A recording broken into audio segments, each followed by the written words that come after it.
In this video, I will be showing you how to see into my eyes only Snapchat without passcode. So as you can see, if you log into your Snapchat and if you want to see your my eyes only option, you just have to go to your camera or tap this camera icon here and you can see options here like photos or gallery. Tap this one and you can see camera roll stories. Tap this my eyes only. In order to set up a code, all you have to do is just simply tap setup. So once you tap this one, you can easily create a code for your my eyes only.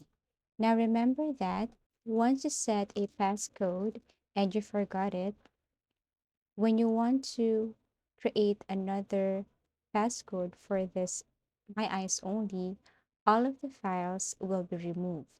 So when you create a passcode, always remember that because you only have two options, change passcode and forgot passcode. That's it.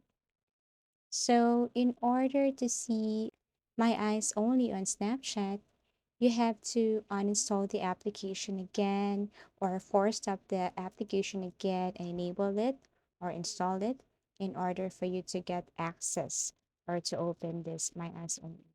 But if you forgot your passcode, then I'm so sorry to tell you, you cannot open this passcode unless you change it or unless you create a new one. That's it. I do really hope that this video helped you. Thank you so much for watching and see you in our next videos.